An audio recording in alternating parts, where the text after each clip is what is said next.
2026년 5월 20일 밤 10시 30분.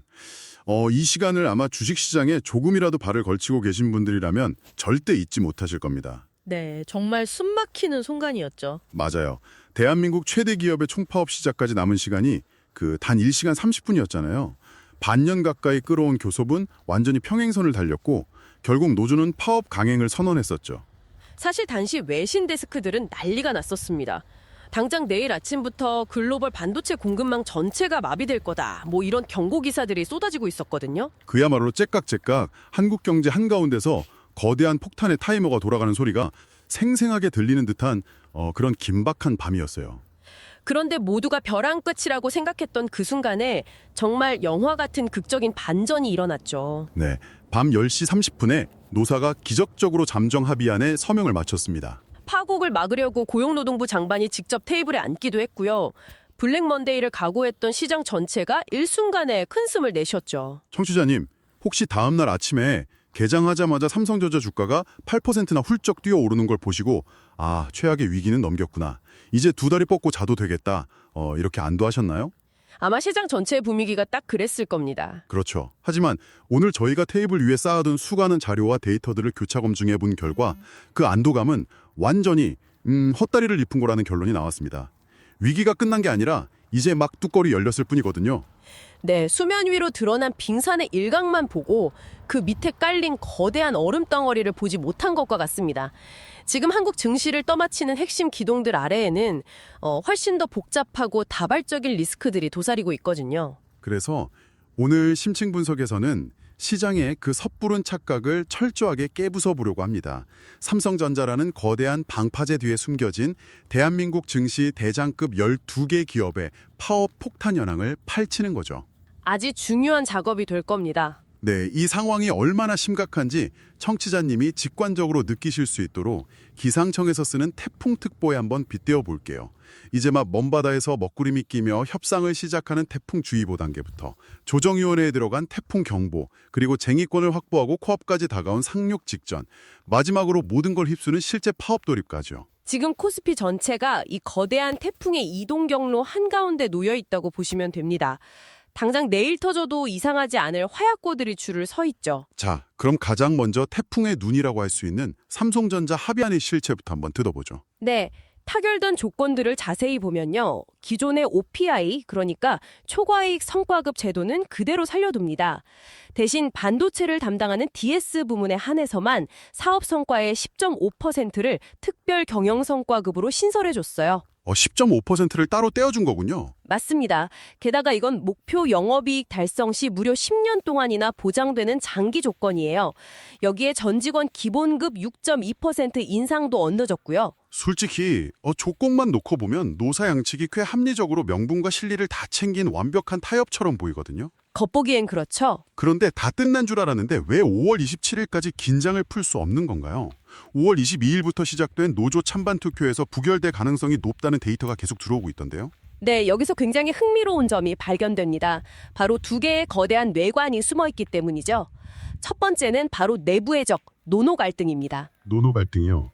저는 이 부분이 잘 이해가 안 갑니다. 특별성 등급이 반도체, 그러니까 DS 부문에 집중됐다고 하더라도 스마트폰이나 가전을 담당하는 DX 부문은 작년에 대규모 적자를 내지 않았습니까? 네, 뼈아픈 적자였죠. 자본주의 논리상 돈을 벌어온 부서에 회사가 보상을 더 주는 건 당연한 이치인데 이게 왜 투표 보이콧이나 조직 분열로까지 치닫는 건가요? 바로 그 지점에서 이 사안의 본질적인 메커니즘이 작동합니다. 머리로는 자본주의 논리를 이해해도 노동 현장에서는 상대적 박탈감이라는 심리적 구조가 훨씬 더 강하게 작용하거든요. 상대적 박탈감이요? 네. 삼성전자 노조라는 하나의 거대한 지붕 아래 묶여 있다 보니 적자를 낸 건 경영진의 전략 실패나 글로벌 시황 탓이지 우리가 반도체 부문보다 덜 열심히 일해서가 아니다. 우리는 다 같은 회사 직원 아니냐. 이런 인식이 강하게 뿌리박혀 있는 겁니다. 그러니까 보상의 차이가 단순히 성과급 액수의 차이를 넘어서는 거군요. 그렇죠. 사내에서의 계급이나 인정의 문제로 직결되는 거죠. 이로 인한 노노 갈등, 즉 노동자들 사이의 내부 분열이 타협안 자체를 엎어버릴 수 있는 가장 치명적인 첫 번째 뇌관이 되고 있습니다. 와, 하나의 노조라는 깃발 아래 모여 있지만 보상이라는 현실 앞에서는 실적에 따라 이해관계가 완전히 쪼개져 버리는 거네요. 내부에서 서로 총구를 겨누는 상황이라는 게 참 씁쓸합니다. 맞습니다. 그리고 외부에서 옥죄어 오는 두 번째 뇌관도 있죠. 바로 주주소송건입니다. 아, 그 주주소송이요? 회사가 직원들 일 열심히 하라고 성과급 좀 떼어주겠다는데 주주단체들이 이걸 굳이 불법적인 자본 유출이라며 이사진을 고소하겠다는 명분이 저는 선뜻 납득되지 않거든요. 이건 상법의 아주 엄격한 회계 원칙을 건드린 문제입니다. 대한민국 주주운동본부의 논리는 명확해요. 상법 제462조를 보면 기업이 벌어들인 돈을 배당이나 보상으로 나눌 때 그 배당 가는 이익을 산정하는 엄격한 절차가 있습니다. 아, 세금을 떼고 남은 돈으로 해야 한다는 그 원칙이요? 정확합니다. 세금을 다 내고 적립할 돈 다 적립하고 남은 순이익 안에서 이사회나 주총 결의를 거쳐야 하죠. 그런데 이번 합의안처럼 세금도 떼니 전에, 즉 세전 영업이익의 10.5%를 구조적으로 특정 부서 노조와 나누기로 아예 못을 박아버린 건 주주들에게 돌아가야 할 이익을 경영진이 임의로 빼돌리는 행위라는 겁니다. 들어온 소스들을 보면 이재명 대통령도 최근 국무회의에서 이 사안을 콕 집어서 언급했더군요. 세금도 떼기 전에 영업이익의 일정 비율을 제도적으로 나눠 갖는다는 건 투자자도 할 수 없는 일이다. 이렇게 발언한 내용이 있습니다. 네, 그 발언이 아주 큰 파장을 낳았죠. 주주단체들은 이런 발언을 소송의 강력한 동력으로 삼아서 합의안이 통과되면 무효 확인 소송은 물론이고 이사 전원에게 손해배상까지 청구하겠다는 상황이고요. 맞습니다. 청취자님, 여기서 저희가 분명히 선을 하나 긋고 가겠습니다. 방금 전해드린 대통령의 발언이나 주주단체들의 법리적 해석은 저희가 입수한 자료에 나오는 사실관계를 그대로 전달해드리는 겁니다. 네, 오해가 없으셔야 합니다. 저희 두 사람은 경영진의 결단이 맞는지 아니면 주주들의 법적 주장이 맞는지에 대해 어떠한 가치 판단도 하지 않습니다. 우리의 유일한 관심사는 이 극심한 법적 정치적 핑퐁 게임이 당장 시장에 어떤 불확실성을 던지고 있는가 하는 팩트뿐입니다. 동의합니다. 기업의 비용 구조가 구조적으로 변한다는 건 투자자에게 가장 민감한 팩트죠. 당장 주가에 하방 압력을 가할 수밖에 없는 명확한 리스크입니다. 자, 그럼 이제 시야를 좀 더 넓혀서 이 거대한 태풍의 이동 경로를 따라가 보죠. 당장 내일이라도 휩쓸려 갈 수 있는 태풍 상륙 직전의 위험 단계 기업들입니다. 가장 먼저 눈에 띄는 곳이 카카오죠. 네, 이미 합법적인 쟁의권, 즉 파업 버튼을 손에 쥔 카카오그룹이 위험도 1위로 꼽히고 있네요. 저는 카카오의 파업 예고를 보면서 제조업과 IT 서비스업의 파업 메커니즘이 완전히 다르다는 걸 느꼈습니다. 어떤 점에서 그렇게 느끼셨나요? 현대차 공장이 멈추면 내가 주문한 자동차가 3달 늦게 나오는 불편함이 생기잖아요. 그런데 카카오나 페이 같은 인프라가 멈추는 건 차원이 다르단 말이죠. 자동차 배송이 늦어지는 게 아니라 당장 우리가 걷고 있는 도로 자체가 발밑에서 푹 꺼져서 사라지는 것과 같은 공포감 아닙니까? 그 차이를 정확히 짚으셨습니다. 카카오 본사를 포함해 페이, 엔터프라이즈 등 4개 계열사가 이미 합법적 파업권을 확보한 상태인데요.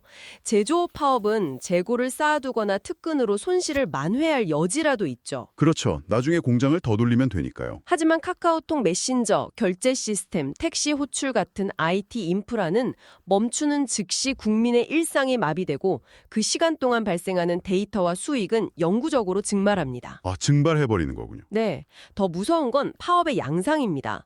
공장 전원을 끄는 게 아니라 서버 업데이트를 멈추고 보안 패치를 중단하는 식의 고도화된 기술적 태업이 이루어지기 때문에 사측이 대체 인력을 투입하기도 거의 불가능하죠. 와, 대체가 안 된다는 게 진짜 치명적이네요.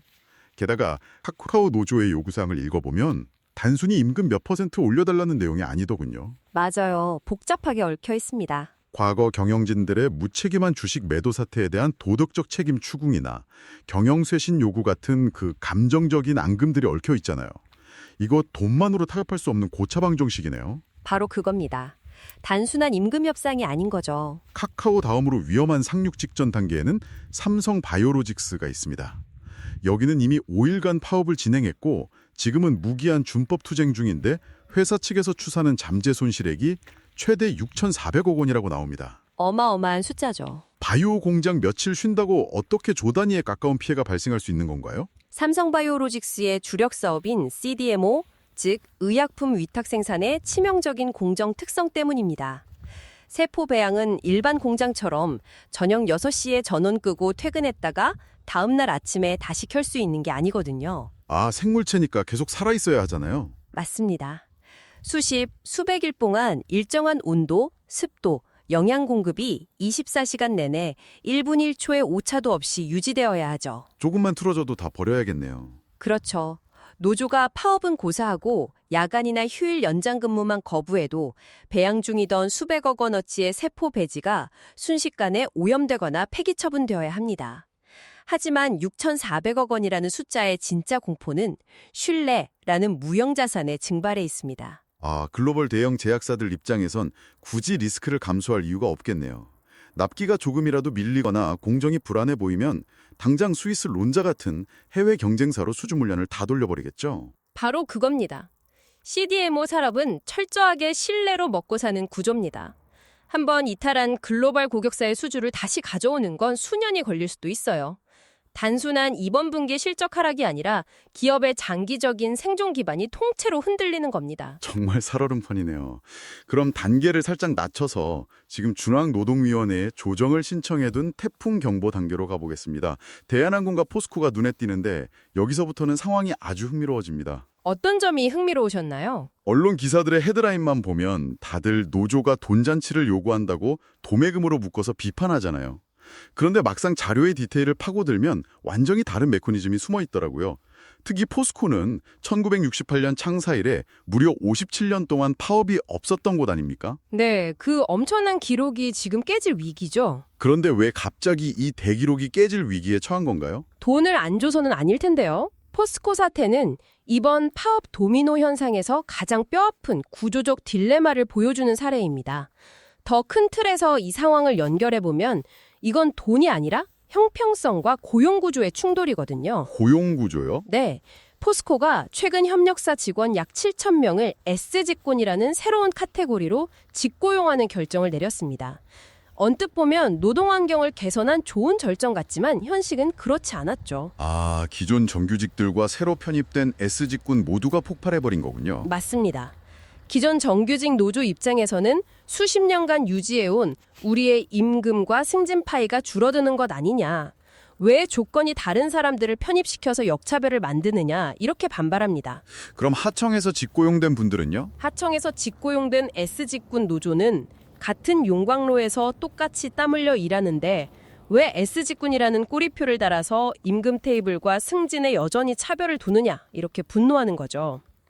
이건 경영진이 성과급 예산을 조금 더 푼다고 해결될 문제가 아닙니다. 고용구조의 본질적인 변화가 난 치명적인 진통이죠. 와, 그 말씀을 들으니 대한항공 조종사 노조가 찬반 투표에서 80% 이상의 압도적 찬성으로 쟁의권을 가결시킨 이유도 맥락이 확 이어지네요. 네, 그쪽도 복잡하죠. 핵심 갈등 원인이 아시아나항공 합병 이후의 시니어리티, 즉 연공 서열 통합 문제잖아요. 대한항공과 아시아나는 기장 승격 기준이나 필요 비행시간 요건이 완전히 다를 텐데 합병 과정에서 이걸 어떻게 통합하느냐에 따라 특정 항공사 조종사들의 커리어가 몇 년씩 뒤처질 수 있는 거니까요. 비행기 조종석이라는 한정된 파일을 두고 벌어지는 생존 싸움이네요. 정확합니다. 게다가 기업 간의 상호작용이 파업의 명분을 재생산하는 릴레이 현상도 주목해야 합니다. 아, 맞다. 아까 삼성바이오로직스 노조가 했다는 발언이 바로 그거죠.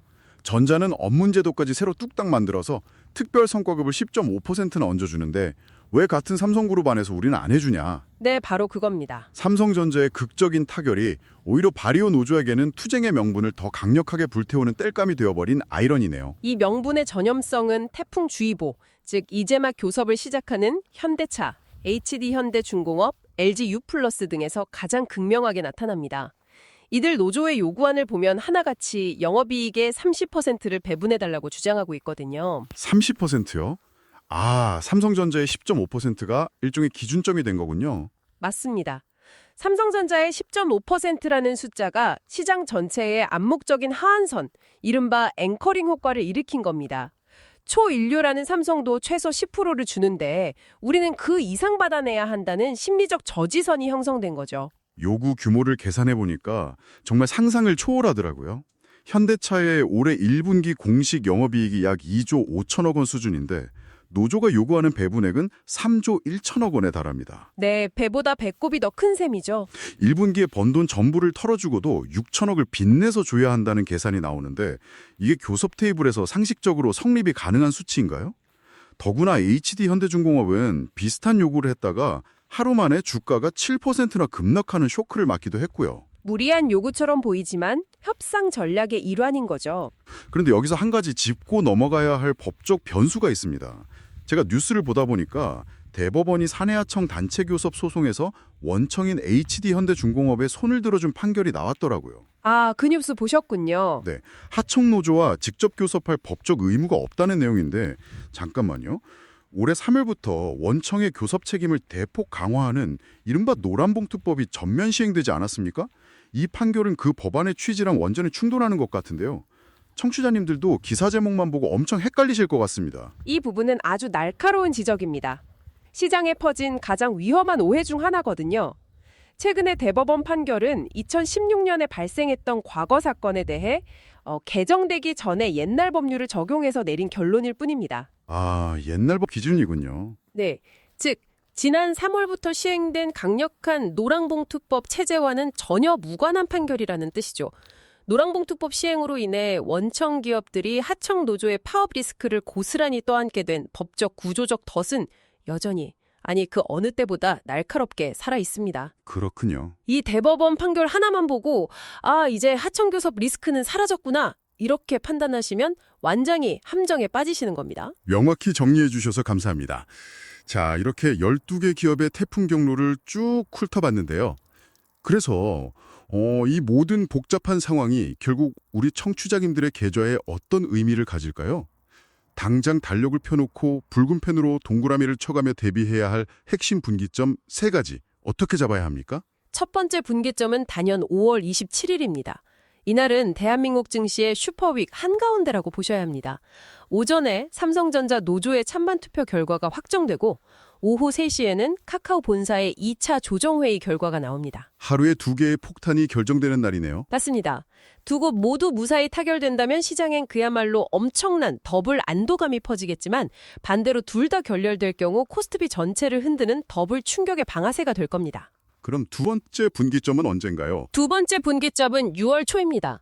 카카오 조정이 결렬될 경우 6월 10일 전후로 실제 파업 스위치가 켜질 확률이 매우 높습니다. 동시에 주가를 7%나 끌어내렸던 HD현대중공업의 본격적인 교섭 뉴스가 쏟아지기 시작할 거고요. 6월 초도 만만치 않네요. 세 번째는요? 마지막 세 번째 분기점은 6월 중순으로 넘어갑니다. 현대차, 포스코 등 수백조 원의 시총을 가진 기업들이 속해 있는 금속노조 중앙교섭의 결렬 여부가 결정되는데 여기서 파열음이 나면 작년처럼 7월 하반기 대규모 총파업 시나리오로 직행하는 열차가 출발하게 됩니다. 5월 말부터 6월 내내 그야말로 지뢰밭을 걷는 기분이겠네요. 듣기만 해도 현기증이 날 지경인데 이런 변동성 장세에서 우리는 도대체 어떤 멘탈을 유지해야 합니까? 공포에 질려서 당장 주식을 다 던지고 현금화해야 할까요? 그럴 때일수록 시전의 본질적인 심리 메커니즘을 꿰뚫어 보셔야 합니다. 투자의 대원칙 하나를 기억하십시오. 파업은 감정이고 실적은 팩트다. 파업은 감정이고 실적은 팩트다. 멋진 말이네요. 공황에 빠져서 던지실 필요가 없습니다. 멀리 갈 것도 없이 2020년 현대차 파업 위기나 바로 올해 삼성전자 노조의 첫 파업 예고 당시의 차트를 한번 복기해 보시죠. 파업 예고 니스가 헤드라인을 장식할 때 주가는 공포감을 선반영하며 가장 깊게 패입니다. 뉴스 뜰 때가 제일 무섭죠. 하지만 막상 파업이 현실화되어 돌입하는 순간 시장은 오히려 가장 큰 불확실성이라는 악재가 소멸되었다. 이렇게 해석하며 강하게 반등하는 일정한 패턴을 보여왔습니다. 악재 소멸로 보는 거군요. 무엇보다 지금 파업에 도미노가 일어나는 기업들의 공통점이 뭔지 아십니까? 1분기 순이익 10조를 돌파한 현대차, 역대급 실적을 회복한 삼성전자, 슈퍼사이클을 맞은 조선업계, 하나같이 돈을 너무 잘 벌어서 그 거대한 파이를 어떻게 나눌 것인가를 두고 싸우는 행복한 진통이라는 겁니다. 아, 회사가 망해가는 중이 아니라 돈을 너무 많이 벌어서 싸우는 거군요. 그렇죠. 회사의 펀더멘털이나 경쟁력이 박살나서 생존을 다투는 파업이 아니라는 뜻이죠. 이럴 때 감정에 휘둘려 바닥에서 헐값의 물량을 넘겨버리면 결국 그 탄탄한 기업 실적의 과실은 냉정하게 버틴 다른 투자자들의 계좌로 들어가게 됩니다. 와, 팩트 폭행이네요. 오늘 저희가 수많은 자료를 횡단하며 짚어본 이 거대한 갈등의 이면은 언론에서 흔히 포장하는 월급 더 달라는 노조의 생떼라는 단순한 문장으로 요약될 수 없는 것이었습니다. 네, 절대 그렇게 단순하지 않죠. 역대급 실적이라는 달콤한 파이를 두고 노동과 자본, 그리고 현장 노동자들 내부에서 고용구조와 명분을 무기로 벌이는 아주 치열하고 입체적인 지분 싸움이었어요. 우리는 지금 대한민국 산업의 보상체계와 룰이 근본적으로 변하는 거대한 변곡점 위에 서 있습니다. 완전히 새로운 시대의 초입에 서 있는 겁니다. 청취자님, 오늘 심층 분석을 마무리하면서 마지막으로 청취자님의 사고를 확장해줄 아주 도발적인 질문을 하나 던져볼까 합니다. 어떤 질문일지 기대가 되네요. 오늘 우리가 뜯어본 삼성전자의 합이 아니라 현대차의 교섭 트렌드를 보면 단순히 현금이 아니라 자사주로 성과급을 취급하려는 움직임이 점점 강해지고 있죠. 이 트렌드가 5년, 10년 계속 누적되면 과연 어떤 나비 효과를 불러오게 될까요? 아, 자사주 지급 트렌드요. 시간이 흘러 현장의 수많은 노동자들이 대규모 자사주를 보유한 강력한 주주로 진화하는 날, 어쩌면 미래의 노사 갈등은 공장 불을 꺼고 거리에 눕는 전통적인 파업의 형태가 아닐지도 모릅니다. 그렇죠. 파업 대신 투표를 하겠죠. 대신 주주총 회장에 나타나 압도적인 의결권으로 경영진을 교체하고 이사회를 압박하는 거대한 주주 반란의 형태로 진화하지 않을까요? 노동과 자본이라는 오랜 이분법적 경계가 완전히 흐려진 미래의 대한민국 증시. 과연 그곳에서 기업의 진짜 주인은, 그리고 진짜 권력은 누가 주게 될까요? 그 질문의 답을 고민하며 산업의 구조적 변화를 가장 먼저 읽어내는 분이 결국 이 거대한 태풍 속에서도 시장의 흐름을 주도하고 기회를 낚아채는 최후의 승자가 되실 겁니다. 이 흥미롭고 묵직한 질문을 청취자님의 투자노트 한 켠에 깊숙이 남겨보시길 바랍니다. 저희가 짚어드린 5월 27일, 6월 초, 6월 중순의 핵심 분기점들, 달력에 꼼꼼히 체크해 두시길 바라며 오늘 심층 분석은 여기서 마치겠습니다. 끝까지 몰입해 주셔서 감사합니다. 오늘 나눈 이야기가 여러분에게 생각할 거리를 주었다면 긍정적인 피드백을 남겨주세요. 더 듣고 싶은 주제가 있다면 여러분들의 의견을 알려주세요. 여러분의 피드백은 다음 이야기를 준비하는 데 큰 도움이 될 겁니다. 다음 이야기들을 놓치지 않으려면 구독과 알림을 설정하세요.